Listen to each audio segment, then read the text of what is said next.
Hello, Songku Lewis here, hailing from Korea, and this is my very short contribution to this instructors series, and I would like to talk a bit about the turning kick. I so often see Taekwondo people do the turning kick with a flick of the lower leg only, doing these kinds of things. These flick kicks are utterly useless in my opinion. They can't really hurt anybody, no more than a simple slap would. Now you can still hurt somebody with a good slap, but I never teach these flick kicks. I think it is sloppy from a technical point of view. It's very fast, however.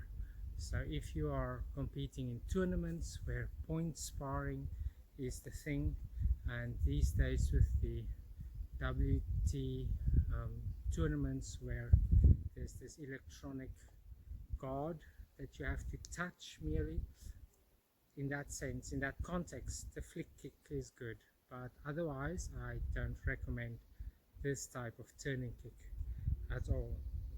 So when I start teaching new Taekwondo, the turning kick, I really focus on helping them to engage the whole thigh when they kick. So one of the first exercises I have them do is hold onto something, lift the leg up, pull it back, bring it forward, just like this. Pull back, bring forward, and then after they've done that numerous times, I will add a kick to it. So they lift up, pull back, bring forward, extend the leg, lift up, pull back, bring forward, extend the leg.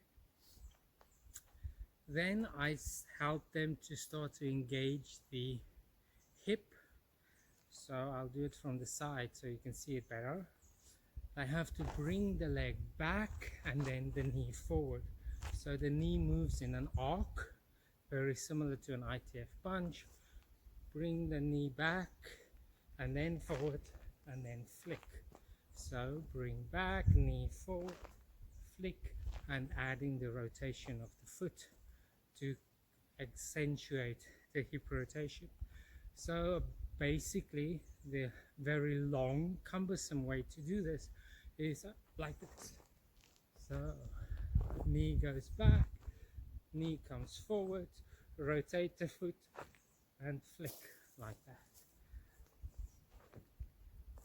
So this is kind of very slow way to perform the turning kick, but it really grounds the foundation of the physics of the kick. Next, I will focus on teaching them that the turning kick is done at a 45 degrees.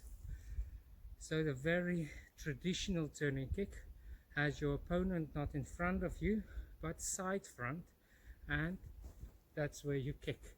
So for beginners, I only teach this type of side front turning kick, which is the foundational turning kick. Only after they've mastered that do I continue to do the forward turning kick over here, because only then have they gained the muscle strength around the hips, they understand the foundational movement, and now they can do the forward kick, applying the hips, applying the thigh muscles, and then extending the leg as if a whipping motion, like that. So traditionally, or actually within the sport system, often the turning kick is brought straight up like a front kick, front snap kick, and extended. In the method I do it, I will do it slightly slanted, not exactly forward, but slightly slanted, so that I can really use the thigh muscle in this nice, good whipping motion. So this is how I teach the basic turning kick. Of course, there are very many variations to the turning kick, and I start to teach them later on, including these narrower paths, so that it can be streamlined more. But I think there's something to be said for doing the slower method, which employs more muscle groups, because by doing so the student ingrains the functionality of the different muscle groups in the kick. So not just doing this type of flicking motion, which in my opinion has very little power, and I wouldn't bet my life on it.